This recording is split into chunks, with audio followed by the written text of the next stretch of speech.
Today's youth need teachers, volunteers, and most of all, well, they need you. I'm Doug Edwards, and I'm going to be talking with real youth mentors and students to give you the knowledge you need to be the best youth worker possible. This is Youth Worker on Fire.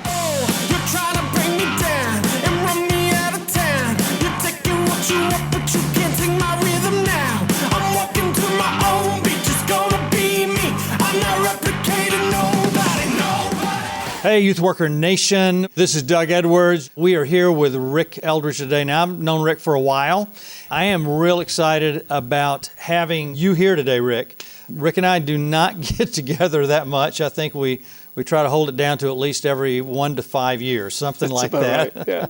Rick's got a busy life. And so we're going to talk about student ministry because that's where we started off, actually in music, and go to student ministry and talk about, and we've done things in the public school system together and separately and all kinds of things. So coaches, teachers, sports guy, Rick and his children have done sports. I know Casey and I talked about that, his oldest daughter. Rick, good to have you here today. It's great to be here. Yeah. Good to see you again. You and I have known each other since we knew of each other since you were about 15. About that, that's right. Yeah, we had mutual friends for those guys listening here. I don't think we met till maybe you were in college. I don't know. I think it was something like that. Something like that, yeah. Yeah. You were in the music industry. You did that, been performing since you were very young. Youth for Christ campus life, we worked that together. Right. Brevard College. From Youth for Christ, you went to Fort Lauderdale for a while, different places, I believe. Right. Next thing I knew, you were making movies. Now, I knew that you're MGM and Universal, you're doing an independent work there, right? But I don't think you'd start actually producing movies till you left the area. Is that right? Well, I actually you transitioned from music to film. And the way I did that was I was actually doing a thing at a studio called BJ Studios in Orlando with the Florida Symphony. And the engineer for the session happened to be doing a movie called Kingdom of the Dinosaurs, which was for Harcourt Brace Jovanovich. They were writing a lot of the educational, they were one of the biggest publishers in education at the time. They also happened to own SeaWorld at the time. Mm-hmm. And so, and they had really nice studios down across from the SeaWorld that they had kind of inherited. So they were doing a lot of the early media for education.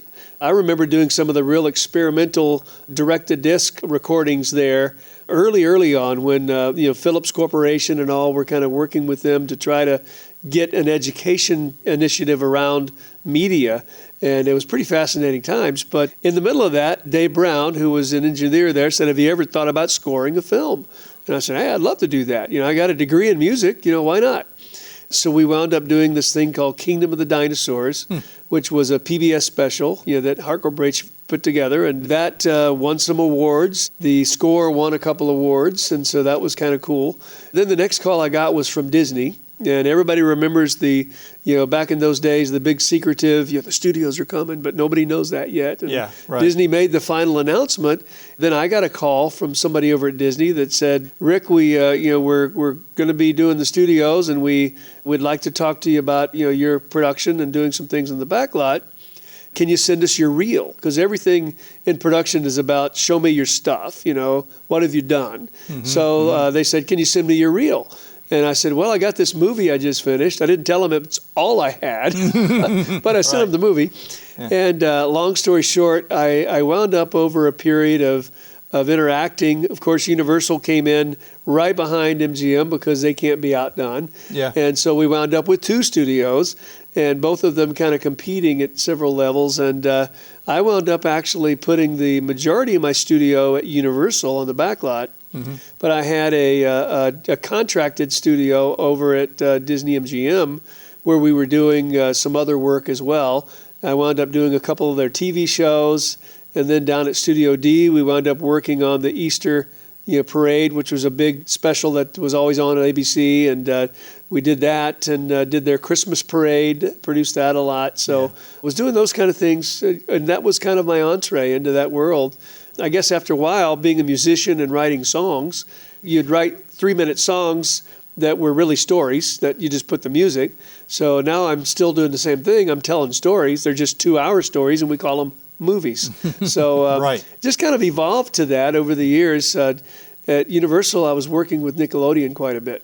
and Nickelodeon, a couple of their writers, some of the shows we were working on. I started doing a little bit of story editing and working with them on some things, and then came up with our own show called Check It Out.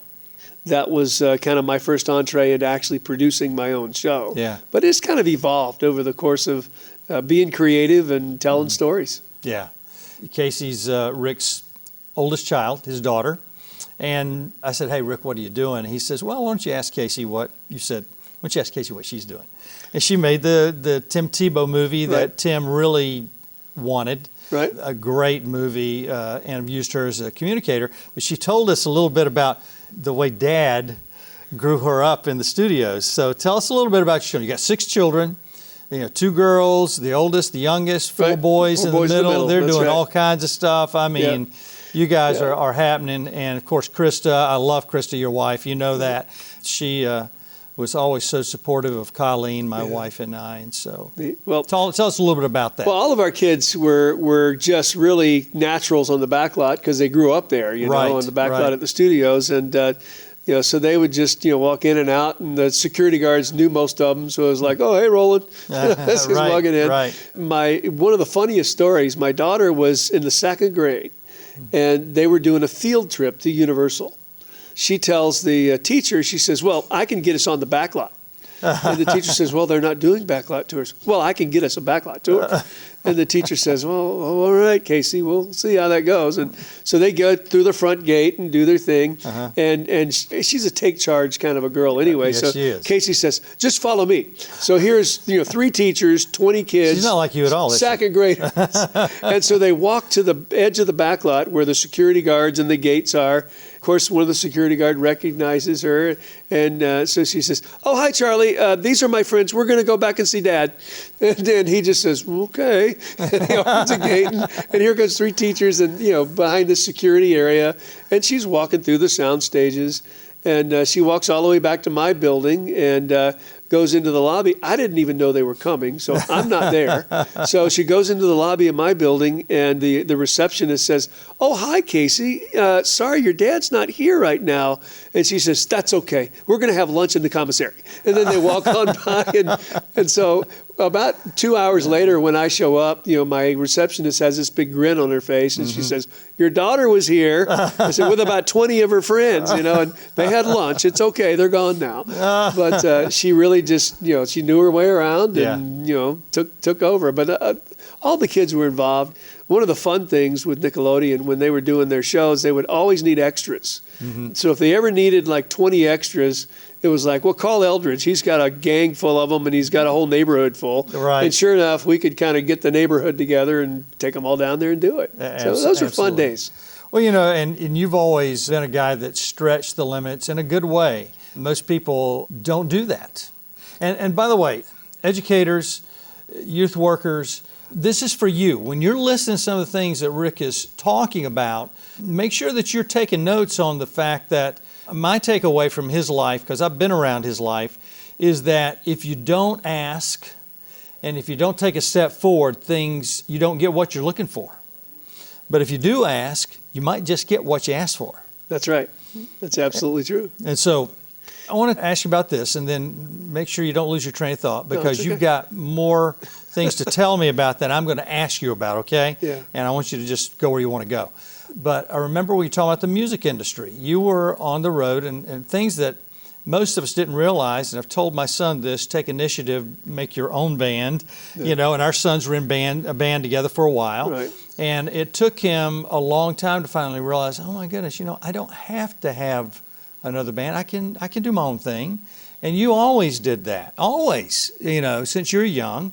And I remember you were on tour and you had one guy with you and some kind of flood happened or something. Do you remember that? And the guy left you? Yeah, well, there was a flash flood in Texas and we crashed a car. He pretty much totaled it. Yeah. And he just said, I'm out of here. And I mean, it was really a miracle we didn't get hurt. I mean, we literally were washed off the road down an embankment. And I think we were unconscious. It seemed like it. There's this blackout moment. I don't even know. I don't know if it was a moment or an hour, but it was, a period of time. And then, and then I realized where I was and what was going on. And I was leaning up against a pole in the car. And, we were okay. I asked the guy with me if he was okay. And so we got out, but the car was totaled. And it scared him to death, I think. Yeah, And so he took off, and we were on our way across the country doing a tour to Los Angeles, so I kept going.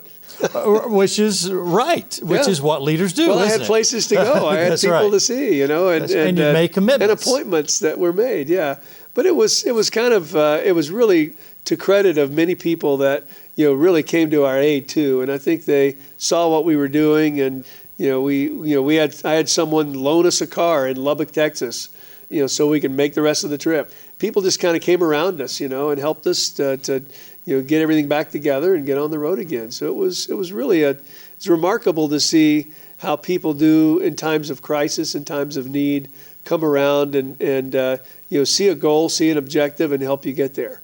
It was something else. No, absolutely, and it made an impression on me because I don't know how many years ago you told me that story, but I always remember that story, and especially in light of, wait a minute, just because some bad things happen doesn't mean you stop. Right. But right now, tell me about the influence. Who were those, middle school, high school, college? Was there one person in that era of your life that lit your fire, that you knew that some things could happen in your life because of that person?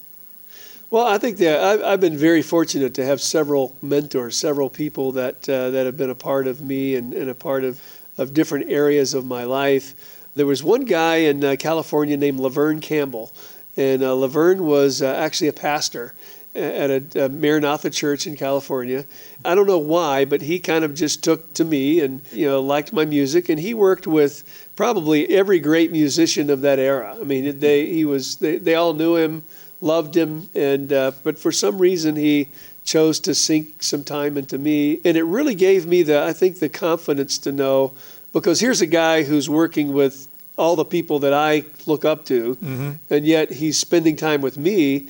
And it's kind of like, well, what are you doing that for? I mean, you got these guys, Right. But I think that gave me confidence, and it gave me a purpose to, not only the wisdom that I think he instilled in me and the things that helped me through the process of what I was doing, but probably one of the most important things that he did was be honest with me. How a lot of people, especially when you're doing creative things, it's like, oh yeah, that was really good. Yeah, you did a good job there. And sometimes that's to make you feel good. Sometimes that's just I got to encourage him. He's going to do it again, and you got to help him. Right. But it was the times when we would sit down and have a cup of coffee after something I was doing, whether it was a song I'd sang or a concert I did or something, and he'd say, so what do you think happened there? And I knew exactly where he was going with that. And I'd say, yeah, I kind of blew it, didn't I? But to be able to talk me through stuff, it was so much more valuable. And it let me understand that he really cared about me. And it wasn't like he was just going to fire me or get rid of me. He couldn't do that. But it was more like, I want to help you. I appreciate the gifts that you have. I want to help you make them better. Going at me with that kind of a purpose and that kind of a love and relationship really allowed me to really respect what he had to say. And when he gave me a compliment, man, I believed it, and I knew it was there. So it was a very cool thing. And when you're mentoring people, I think it is good. It's not always good to put an arm around them and say, hey, man, great job there. Sometimes you put an arm around them and say, hey, let's learn from this. What can we do better? What can we do different? What do you think happened there? Those are things that are deeper, much more powerful growing experiences. Yeah, and every personality can't take it, though. You're one of those personalities that can. I've seen you do it over and over and over again. And I've seen you diffuse people, too. And diffusing is a big thing in leadership, to be able to say, I know you're angry. Let's take a look at why. Yeah. And you be able to step back and see it for what it was instead of just an emotion. You've done that a lot, haven't you? Yeah, I think you're when you're dealing with passionate people and people that have agendas and things to do, stuff happens. Yeah. I think in every case, and I think this is a really good way to look at the world in general, is that everybody has their agenda, they have their passions, they have their situations, they have their place they've got to get to by 12 o'clock and I'm late, all of this that really drives emotion. Not that I can always do this, but if we can look at others around us with a perspective of there's something going on that I maybe don't understand, but I need to give a little bit of grace to, I think it helps, and not that we can always do that, but it's a good thing to kind of walk in that if you can. Yeah. How old were you, by the way, when he was mentoring you? This was early 20s, probably from late teens to early 20s. Okay, Yeah. so while you're Very young. in college during that era, Yep. because you were touring while you're still in college. I was, yeah. Yeah, absolutely. So we went to Campus Life together, did some of that. You learned how to, I don't know if you'd ever done any student ministry before that, had you? Not really. I really learned, the one-on-one student ministry, ideas from Campus Life. I mean, of course, I'd done a lot of concerts with young people. Right. But it's a different dynamic when you're up there doing your thing and they're listening, to being able to interact and relate and actually communicate, on a one-on-one basis or in a small group basis. So, yeah, I learned all of that really through our time with Campus Life and the training we went through there. And you grew up in a small town? I did. Mount Holly, North Carolina, right, suburb of Charlotte. That's right. In school there, tell me about your influences there. In school, there was a Coach Wiles who he was a disciplinarian. He was a tough guy, and he was one of these guys. And this was during the day when all of us were growing our hair out long, and we were trying to have facial hair and stuff like that. And if you were playing ball for Coach Wiles, there was a barber shop in the middle of town, and all you did was sit down in the chair and say, "Coach Wiles," and they knew what to do. And it was pretty much just buzz you. You just take it off, Yeah. But it was a day where they could do that, and Right. they could demand, this is, if you're going to play for me, this is what you're going to do. Yeah. But there were those kind of things, but he certainly influenced a lot of people during that, because of his strength and his stability, but yet his faith and all those things kind of played. And it's like, here's a guy that's probably the toughest guy I ever met, but he's still, he has a heart. So I think that was a big influence. Another one was Mr. Black, who was our band director. And, he had the same intensity as a football coach. He really did. Wow. But he really encouraged me, I think, musically. It was interesting that kind of I had one foot in that world and one foot in the other world, and which was not a normal thing. Yeah. He and Coach Wiles were good buddies, and they interrelated a lot, and I think coached and taught much of the same way. And I've kept up with Mr. Black's family all through the years, and Coach Wiles passed away many years ago, but my mom and his wife became really good buddies in their later years. So Wow. I've kind of kept up with both of those tracks, so it's been kind of neat. Yeah, it's over the amazing. years. I mean, you're talking adolescence. A lot of years. And now we're talking about years later, and Yeah. so those relationships last. Yep. There may not be many of them, but they do go. They do go the course. Yeah. That's right. So tell me your worst moment in life.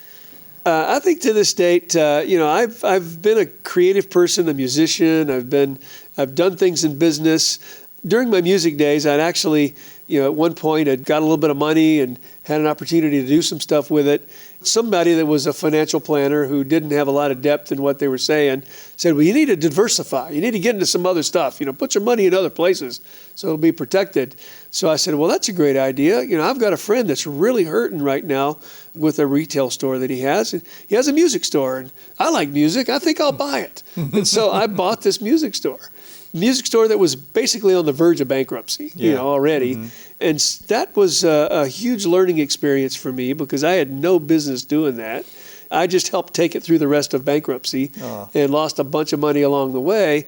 But I think more importantly, what happened to me in that case, I saw a guy that I cared about, and I saw him struggling in a lot of ways, and probably for some reasons that he needed to learn some things. And rather than allowing him to learn those things, I said, you know what, let me take that away from you. I can do this, and that wasn't the right place for me to be. And I learned a big lesson in that. And I learned that owning a retail store has nothing to do with music. That's right. It's business. It's business. And it was actually a big failure. And I was not used to failing. In fact, the thing I kind of, we all think we're invincible at a certain point in life. And I just think, well, I can do anything. Yeah. It was a rude awakening to find out, you know what, I can't do this. This was on the way to failing, and I'm not going to be able to pick it back up. I thought I could save it, but, it's not mine to save. Yeah. Seth Godin and John Lee Dumas, I don't know if you know John Lee Dumas, but you're an entrepreneur, so you probably do in podcast world. And those guys, a lot of guys say, no is a great answer. Yeah. because when you say yes to something, you've said no to everything else. Right. So saying no to something may mean that you're saying yes to a lot of better things. That's right. And no for guys like you is a hard thing to say, isn't it? It is, because you want to, first of all, you have a heart for people and want to help people. Plus, you always want the next challenge. And so, you've got to fight your own urge to say, okay, I can jump into that. Yeah. But it is a difficult thing to say no. Yeah. Volunteers say yes to the right things, but never say yes to something that's going to destroy your family or destroy your relationships if you're not married, to the family that you do have and those friends that you have. Make sure that you're calculating what things to say yes to, take counsel, and what things to say no to. That's right. It took me way too long to learn. And you pay a price. There's a price when you say yes to things you shouldn't say yes to. And you're a man of commitment. I'm a man of commitment. And so when I commit to something, sometimes you'll commit and get it done at at a very high price. The money wasn't enough. Well, I'm working with a guy right now who has novels, and he's had quite a bit of success with his novels. And his goal is to make a Marvel comic type of movie. It's a sci-fi kind of adventure series, and it's really good, and I'm helping him develop it.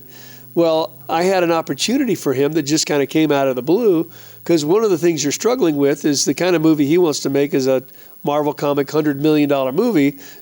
That doesn't come every day, and it may never come. Right. But that's his goal. That's his objective, and he's writing, and he's working toward that. There's a gaming component to what he's doing.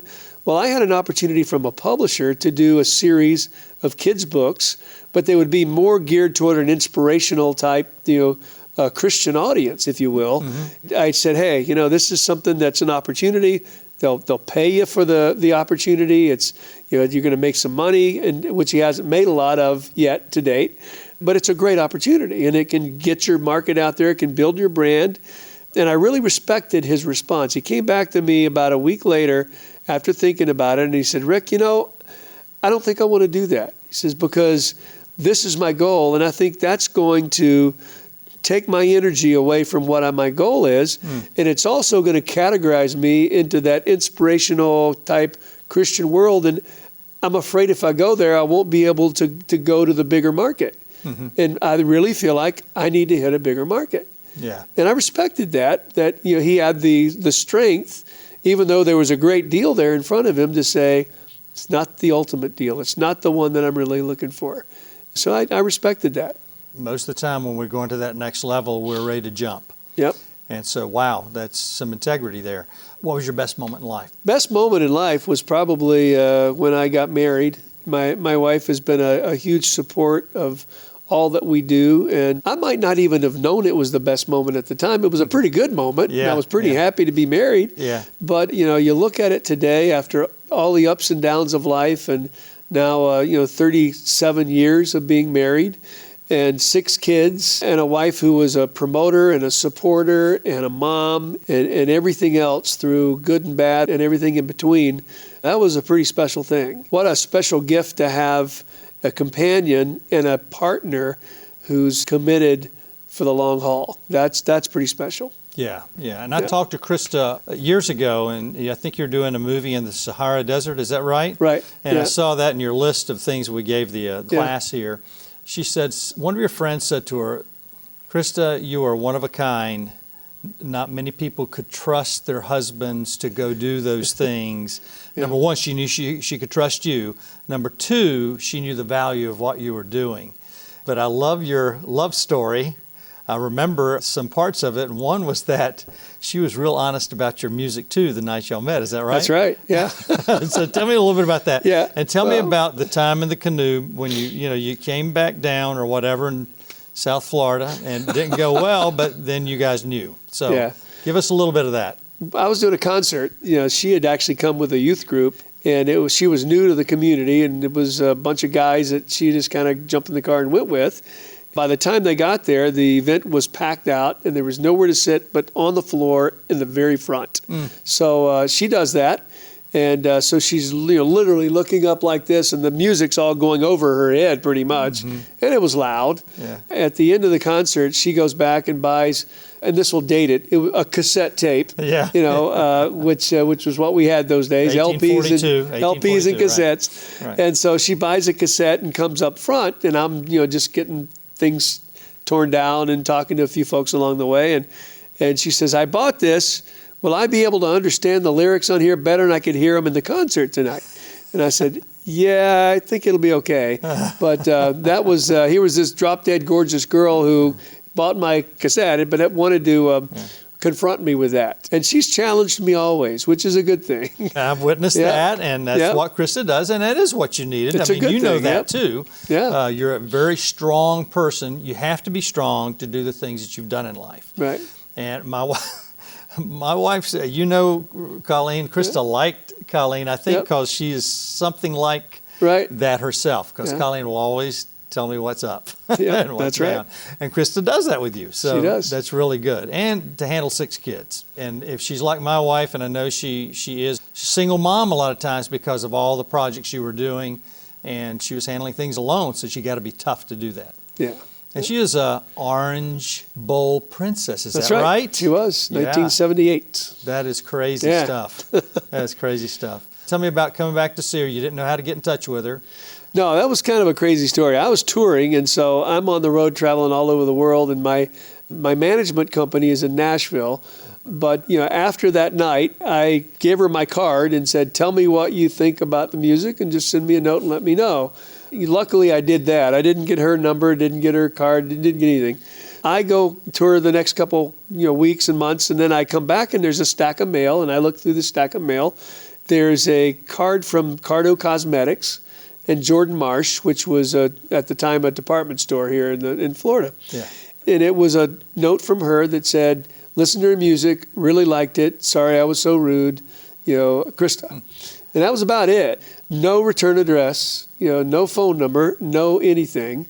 But it had the Jordan Marsh Cardo Cosmetic, which is who she worked for. She was a spokesperson. From being an Orange Bowl princess, she was kind of the face of Cardo Cosmetics at the time. Wow. I started calling Jordan Marshes, in the area, which there were quite a few. In Miami. And trying to find where, that she might work. Finally got a store that knew her, but would not give me any information, but said, "Well, we'll give her your number, and if she wants to call you, she will." And I was like, "Well, okay."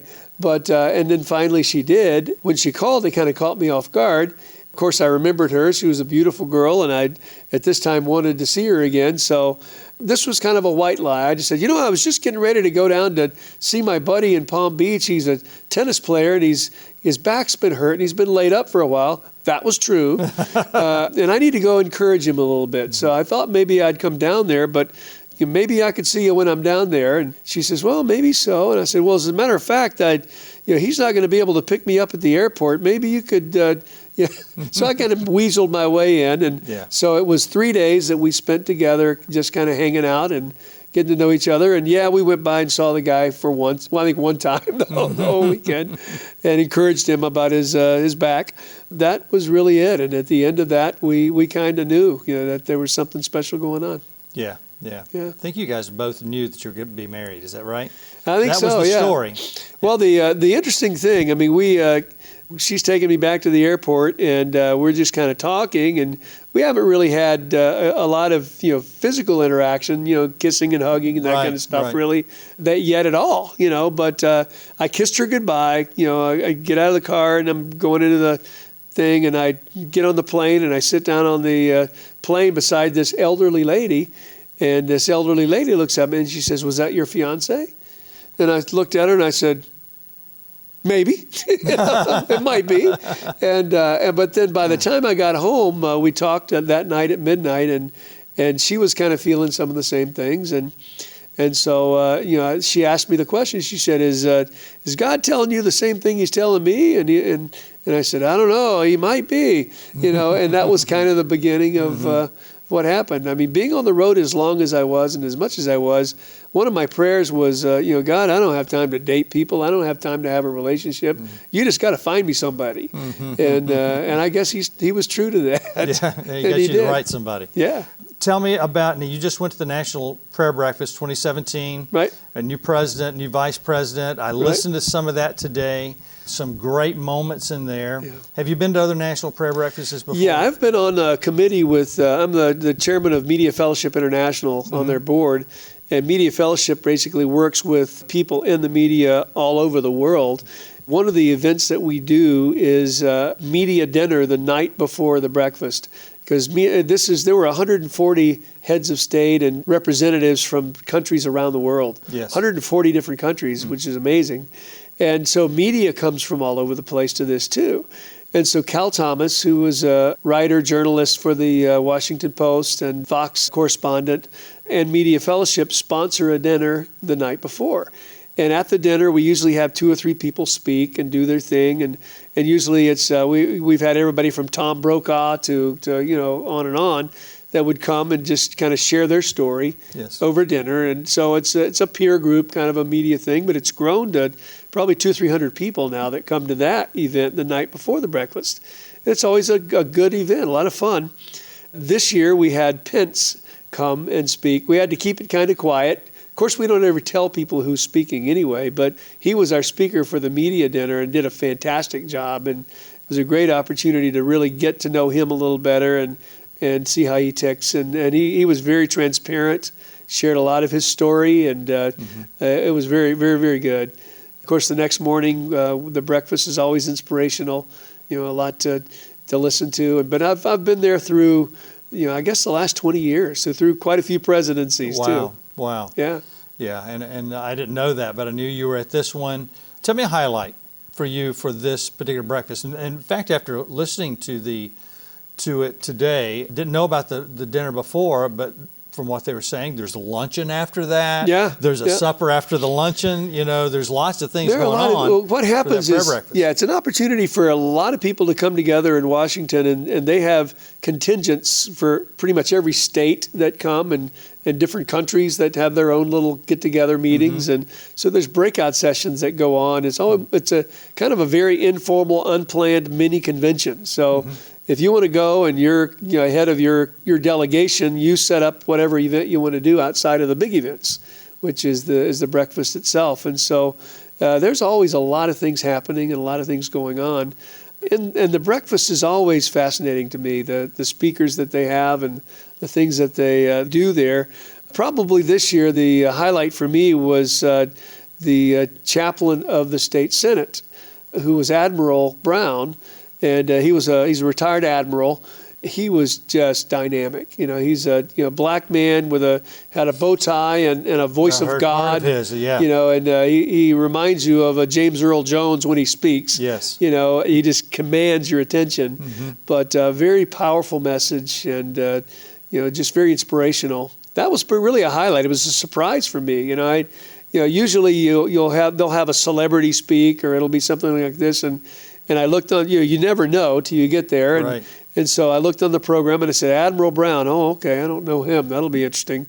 But boy, did he blow everybody away. It was fantastic. I heard just a part of that speech, and he talked about that there's at least 4 days a week, there's a different type of prayer group with Democrats and Republicans and independents. And in some cases, he said the custodians and whoever else you could think of working within the city, that almost every morning there is a prayer breakfast or Bible study somewhere. That's right. And it's a prayer and Bible study in D.C. with senators and congressmen. And the senators meet one day, the congressmen meet another day, and it's bipartisan. It's across all lines. And then on Friday, this is the one I didn't know about, but on Friday, all the staff, all the wait staff, the support personnel around the White House and the Capitol building, they have their get-together and do their thing. So in many ways, our country is bathed in prayer on a daily basis, and that's pretty special. That's pretty neat to know about. And something that isn't talked about a whole lot. And one thing that the Admiral said, we're C-SPAN when you need them. Yeah, you exactly. Remember him saying that, I'm sure. Yep. We like to catch the negative. That's I guess the best news stories are the one that are going to in some way, shock you or send you off in a direction. Makes you think. With an agenda. But, this is a great story, and you're right. It doesn't get told. We don't know about it enough. Yeah. We talked before this whole thing started today, Grammys. How many Grammys have you been to? I've been to a couple of those, but I do keep up with them and what watch other them from things have time you to time. been to? Tell me what other type of Well, awards. being in the film industry, I'm a member of the Producers Guild, which allows me to vote, for the Academy. Oh, wow. And so, I do that, and I vote as a producer, in the Guild as well. So we just had the PGA Awards just a couple weeks ago. So the Screen Actors Guild does their awards, the Writers Guild does their awards, the Directors Guild does their awards, and the Producers Guild. And then, before that is the Globes, which is the kind of the foreign press. And then all of that begins to lead up to the final, culmination of the Oscars and who wins Best Picture and Best Actor and Best everything else. So it's we call it award season, and we're there in the middle of it. It's kind of neat to be able to be a part of that. Every year around October, November, I start getting DVDs of movies that I've never even heard of yet because they don't get released until Christmas. Right. But so it's kind of neat to have a stack of 40, 50 CDs to look at, DVDs to look at about all these films, and they want you to watch them and obviously vote for their film.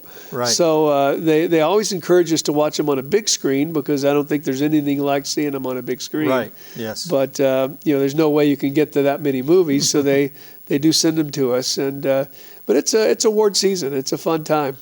So Krista's gone to a few with you? She's gone with me a few times. Yep. What was her favorite one? Awards. Awards. Well, I think she's the PGA Awards are because that's special to me. That's kind of my guild, my union. And that's another thing about Krista. She always encourages me to go to these things. Yeah. After a while, it's kind of like, I don't think I'm going to go this year. And it's, Rick, it's your business. You have to go.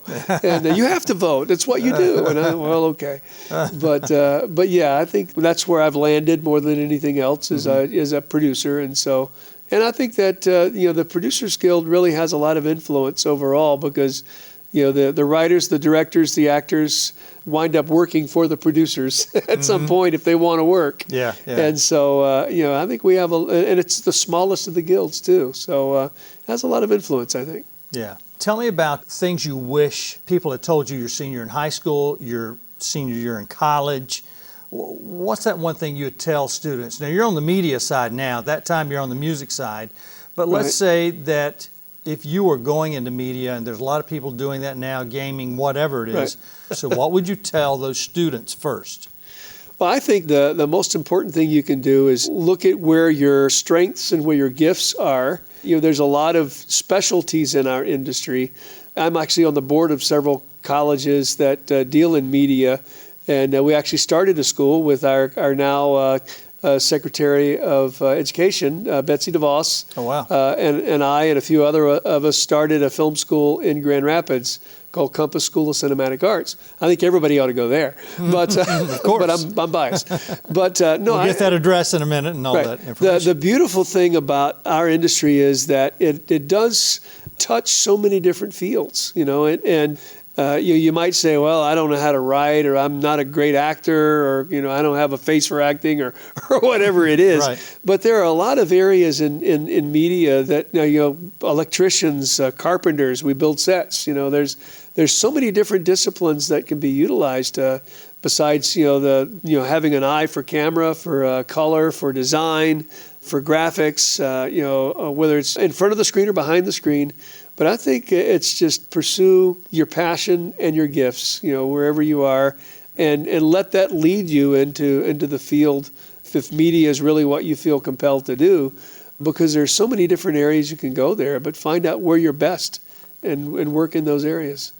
I would also encourage you to, this is producer speaking, is to understand as many of the disciplines as possible. And as a producer, I may never be able to run a camera as good as a guy that's a director of photography, but I need to understand what he's looking at, what he's looking for, and know enough about his job to, first of all, appreciate his work, and also maybe communicate and be able to relate to him in his work too, as a producer.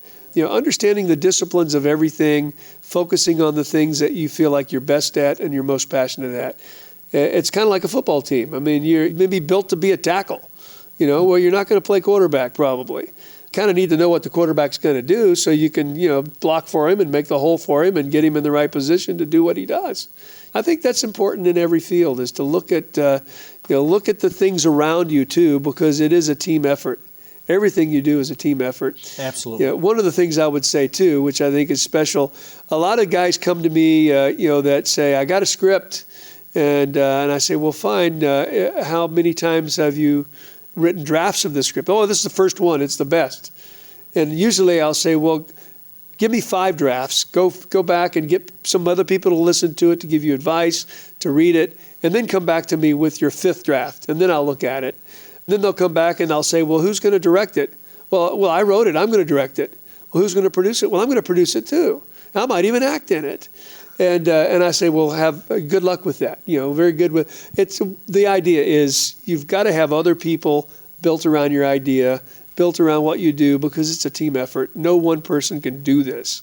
There's too many disciplines, too many great people that can do specific things to make you be better at what you do, and you make them better at what they do. It's a team effort, and in everything that you do, look at how you can fit into that team, and be the best that you can be with the talents and abilities God's given you. Well, let's roll into educators then, on that same vein. As an educator, as a youth pastor, how important are teams, and is it even possible to work with teams? Administrators, or what are the things that you would say to them, especially in media world? To some people, we're surrounded by media, but they don't believe it's valuable in the school system.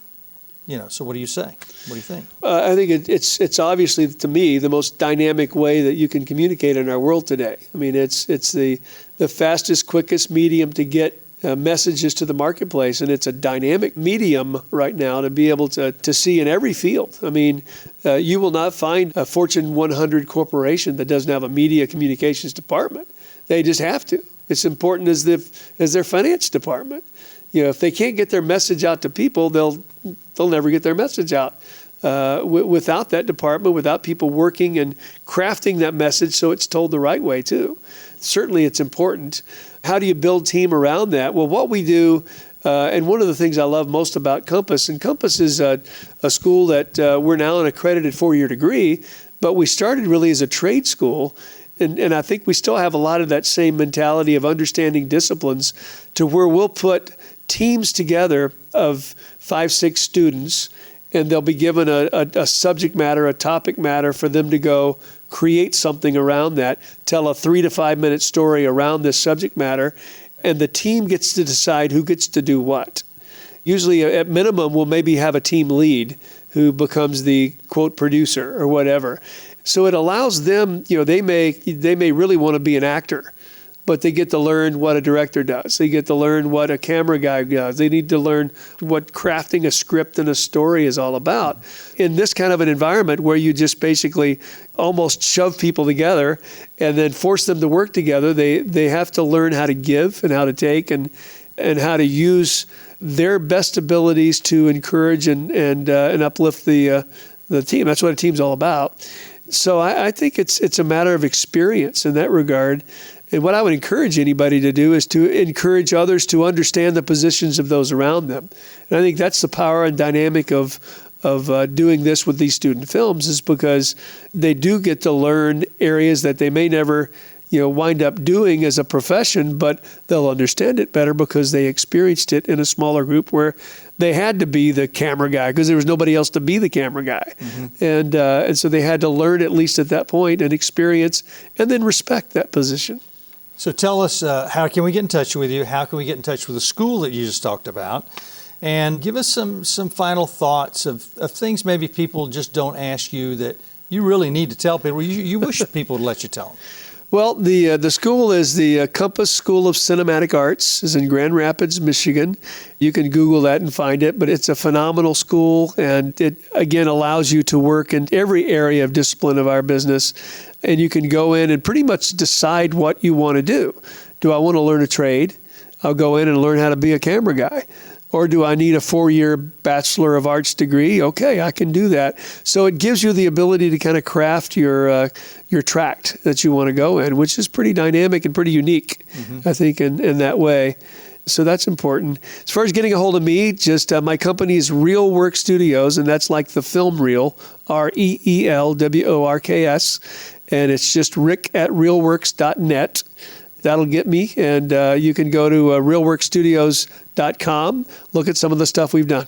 That's great, Rick. Any parting thoughts or comments?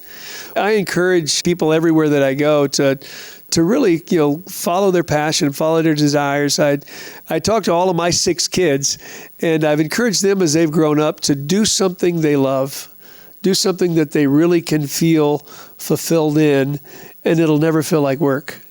And so I think that's important to know. And as you're now learning things in school that some of them you say, I'm never going to use this again. Well, you probably will at some point, some way, somehow. Maybe not how you're doing it right now, but it'll come back to you at some point. Absolutely. But more importantly, to say, what's my passion? What really gets me excited? And what do I really feel like I can do to make a difference in my world, wherever that world is? And then, really try to pursue that in some way. And like you say, if you do things that you enjoy, that you love, that you're passionate about, there'll always be a fulfillment in that. Rick, I appreciate your time. This is just always incredible for me when we get together and we get to talk a little bit. Same here. Appreciate you. Thank you. And I wish we had time to talk about all the different things your children are doing. Casey, she just had her 3rd baby, and so once she gets settled into all that, she knows that eventually we're going to interview her, and we'll get more into some great things that you've done with your children through Casey and some different things like that. Youth Worker Nation, you need to take notes on this. Rick is a wealth of information. If you're looking at media, you need to consider his school. You've heard some of the things that you've heard today. There's nothing I need to explain to you, but the big takeaway always is team. This production would not happen if it wasn't for a team. For 2 years, Mr. Ligler said, Doug, if you have a project, bring it to me. We want to do that. For 2 years, I had no project that I thought we could use here. And then the light bulb came on. And so since April or May of 2016, we have been producing these because there's a team effort. He allows the best of his best students to work on this. There's cameras running, there's audio running. And then I send it again to Michael Helms, which is Michael the sound guy with Spectrum, and a friend of mine. And so there's all kinds of things that happen in team. If I'd learned about team and the power of a team so much earlier in my life, so many more things could happen. And by the way, if you're a teenager, you can start teams right now. Whatever you're doing, try to think of how many people can I have involved that do what I do, but do it better. And that's what great leaders do. They find people that can do what they do better than they do it, and they produce things that are unbelievable in this world. That's right. All right, Rick, thanks a lot, man. Yes, sir. You've been listening to the Youth Worker on Fire podcast. If you like what you hear, please subscribe and tell your friends. Also, leave a comment and tell us what you think. Stay tuned for more informative episodes.